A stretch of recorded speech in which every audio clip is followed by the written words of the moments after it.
My name is Malone. I'm 19 years old from Nelson. I study at the University of Canterbury. I love hunting, snowboarding and downhill racing. And I've also got no feet.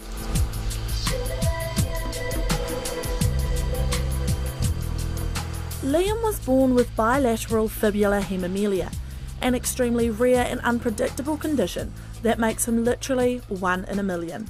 I was born with both of my fibular bones missing in each leg, which pretty much meant that there was no stability in either of my limbs. So up until 18 months old, I was learning to walk on the inside of my limbs, basically on the inside of my ankle, which was near impossible to say the least. So at 18 months old, my parents made the decision to have both my feet amputated, and since then I've been walking on prosthetic limbs. But getting the true story out of Liam is never an easy task. When I'm always meeting new people, I always spin the biggest yarns, go for stories like I lost my legs to a great white shark off Seal Island in South Africa, and lost it in like a glacier or a frostbite, and just anything really extreme, because people kind of have to believe it, you know, just because they wouldn't expect someone to have like 2 artificial limbs. So they kind of just believe it, and they're all amazed for this period of time.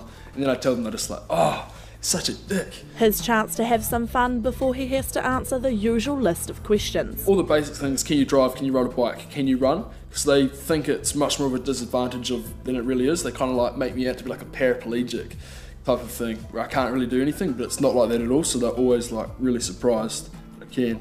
Especially surprised when they hear that since a young age, Liam's life has been filled with sport. Cricket, rugby, snowboarding, downhill mountain bike racing, everything. I can play everything. And any hiccups that do occur are handled with style. When I was 14, playing out in Motueka, just for like a novelty joke, went to convert the ball and went to kick the ball, and instead of kicking the ball, my leg flew off in front of like a good couple of hundred people. Everyone just like applauded, and then one of the boys went and grabbed my leg and chucked it back on, and then I kind of like clapped it off. By 14 years old, Liam's talent in sport had led him to compete on the international sprinting track alongside other disabled athletes. However, he soon realised this wasn't for him. The main reason was because I didn't like competing against other disabled people, and it kind of like made me need to accept that I was disabled. I don't consider myself disabled at all, and I'm a very competitive person, so I love kind of pushing myself to compete against able-bodied people, because I'm able to do everything, so why would I consider myself disabled? Ever since I was growing up, kind of just playing sport with able-bodied children has just kind of given me a better perspective to kind of think that I'm not disabled, as well as like taking on individual sports compared to like team sports like mountain biking, snowboarding, where I'm like competing against myself, has always been really important as well. And is there anything you wish you could do that you can't? No, not yet. What Liam does want, however, is a pair of limbs suitable for sport. His current prosthetics aren't strong enough to handle the demands he puts on them. Basically made just so I can walk, just walk, that's it. Forwards and backwards. When the weight comes down, I can kind of feel like the foot flexing, like if there's going to be too much weight coming down on the foot, I can kind of feel the pressure like coming like more forwards on my limb. I would love to get some limbs I'd be able to do sport in. It's a request he has successfully pitched to his prosthetic specialist Graham Flanagan, who has fitted Liam's limbs since the very beginning. I did make those ones, yes. Those are his very first ones? Very first ones. Not easy when you've got a child who's thrashing around. Since then, Graham has made Liam countless pairs of prosthetics.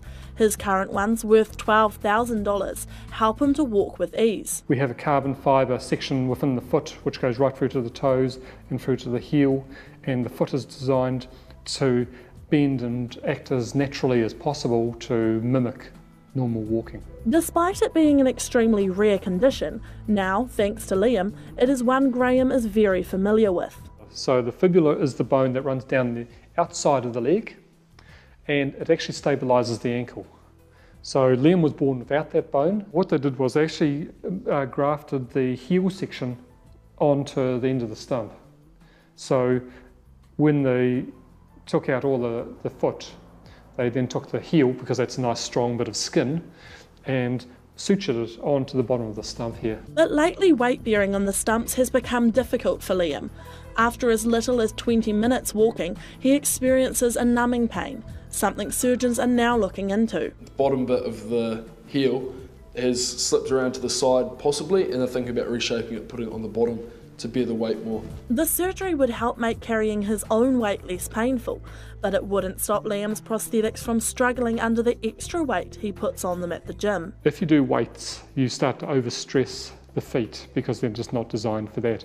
However, if we made the feet strong enough to take the weight, they'd be so stiff he wouldn't be able to walk on them.